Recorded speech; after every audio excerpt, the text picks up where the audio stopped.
మనందరికీ తెలుసు, మనం చేసే ప్రతి పనికి ఒక లెక్క ఉంటుంది. మంచి కాని, చెడు కాని. మరి ఆ లెక్క ఎవరు రాస్తారో, ఎవరు చూస్తారో? ఈరోజు మనం కర్మల వెనుక ఉన్న ఈ దివ్యమైన లెక్క రహస్యమేంటో తెలుసుకుందాం. చూడటానికి ప్రశ్న చాలా సింపుల్.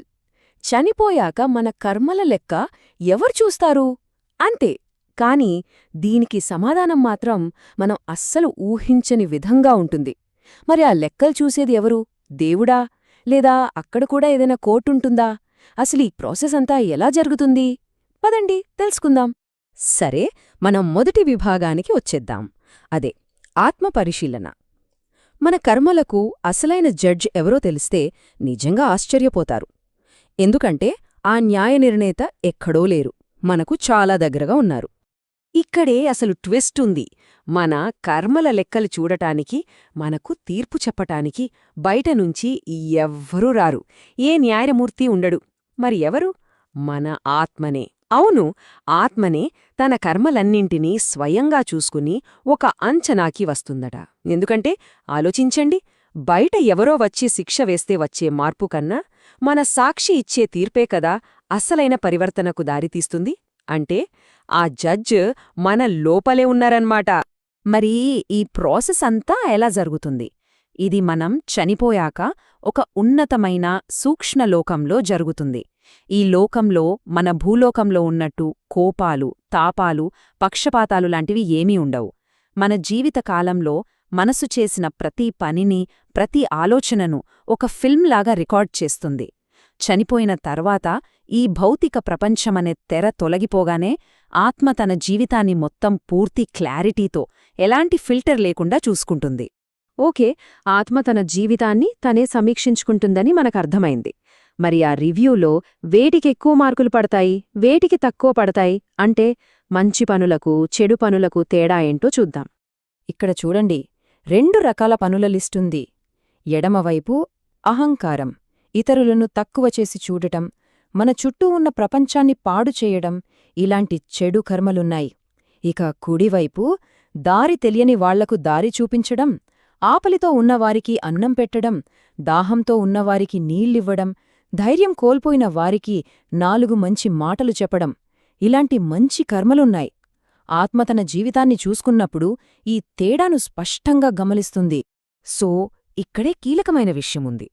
తన చెడ్డ పనులన్నిటినీ చూసుకున్నప్పుడు ఆత్మకొక విషయం బలంగా అర్థమవుతుంది. అయ్యో, ఈ జీవితాన్ని వృధా చేశానే అని. ఆ పశ్చాత్తాపమే, ఆ గిల్ట్ ఫీలింగే తర్వాతి జన్మల్లో ఇలాంటి తప్పులు అస్సలు చేయకూడదు అనే బలమైన సంకల్పానికి పునాది వేస్తుంది. కర్మ అనగానే మనలో చాలామందికి గుర్తొచ్చేది ఒకటే పదం: రివెంజ్, ప్రతీకారం. కాని కర్మ ఉద్దేశ్యం అది కానే కాదు. ఈ సెక్షన్లో ఆ తప్పుడు అభిప్రాయాన్ని మనం మార్చుకుందాం. ఎందుకంటే కర్మ యొక్క అసలు లక్ష్యం శిక్షించడం కాదు, మనల్ని మనం మార్చుకోవడం. ఉదాహరణకి ఒక ప్రశ్న: ఒకడు 20 హత్యలు చేశాడు అనుకుందాం. కర్మ సిద్ధాంతం ప్రకారం వాడుకూడా రాబోయే జన్మల్లో 20 సార్లు చంపబడాలా? చాలామంది అవును, ఖచ్చితంగా అనే అనుకుంటారు. కాని అసలు నిజం అది కాదు. మన మూలగ్రంథాలు దీన్ని చాలా స్పష్టంగా చెప్తున్నాయి. సూక్ష్మలోకంలో, ఆత్మల ప్రపంచంలో కంటికి కన్ను, పంటికి పన్ను లాంటి పగ, ప్రతీకారాలు ఉండవు. ఎందుకంటే కర్మ ఉద్దేశ్యం శిక్ష వేయడం కాదు, ఒక పాఠం నేర్పించడం. ఇది బాగా అర్థం కావాలంటే ఒక మంచి ఉదాహరణ ఉంది. ఒకసారి ఆలోచించండి. చిన్నప్పుడు మన స్నేహితులతో ఏదో చిన్న విషయానికి గొడవ పడతాం. అప్పుడు చాలా కోపమొస్తుంది. సరే, చాలా ఏళ్లు గడిచిపోయాయి. ముసలివళ్లమయ్యాక మళ్ళీ అదే స్నేహితుడు కలిశాడు అనుకోండి. అప్పుడా పాత గొడవ గుర్తొస్తే ఏమనిపిస్తుంది? కోపమొస్తుందా? అస్సలు రాదు. ఇద్దరూ కలిసి నవ్వుకుంటారు కదా. ఆ కోపం కాస్త ఒక తీపి జ్ఞాపకంగా మారిపోతుంది. సూక్ష్మలోకంలో ఆత్మల పరిస్థితి కూడా అచ్చుమిలాగే ఉంటుందట.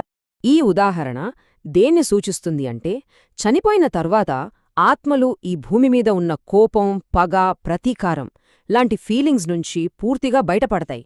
ఆ విముక్తి అనేది వాటి ఎదుగుదలకు, వాటి మంచికి చాలా చాలా అవసరం. ఇప్పటిదాకా మనం ఆత్మపరిశీలన, పరివర్తన గురించి మాట్లాడుకున్నాం. ఇప్పుడు అన్నిటికన్నా ముఖ్యమైన విభాగానికొచ్చాం. అసలు ఈ ప్రాసెస్ అంతటి వెనక ఉన్న అల్టిమేట్ గోల్ ఏంటి? ఈ ప్రయాణం మనల్ని చివరికి ఎక్కడికి తీసుకెళ్తుంది? ఈ మొత్తం కర్మ ప్రాసెస్ వెనుకున్నది ఒకే ఒక్క లక్ష్యం: ఆధ్యాత్మిక ఉన్నతి అంటే ఏంటి? ప్రతి జన్మలో మనం నేర్చుకునే పాఠాల ద్వారా మన ఆత్మ పరమాత్మకు ఇంకాస్త దగ్గరవుతుంది. అలా దగ్గరయ్యే కొద్దీ పొడుతూ చస్తూ ఉండే ఈ అనంతమైన ప్రయాణం యొక్క నిడివి తగ్గుతుంది. ఈ చార్ట్ చూస్తే మనకు చాలా క్లియర్గా అర్థమవుతుంది. మన పనులకి, మన ఆత్మ చేసే ఈ కాస్మిక్ జర్నీకి డైరెక్ట్ లింక్ ఉంది. చూడండి, ఎడమవైపు బార్ అంటే మంచి కర్మలు మన ప్రయాణాన్ని తగ్గిస్తాయి, మనల్ని గమ్యానికి త్వరగా చేరుస్తాయి. అదే కుడివైపు బార్ అంటే చెడు కర్మలు ఈ ప్రయాణాన్ని ఇంకా ఇంకా పొడిగిస్తాయి.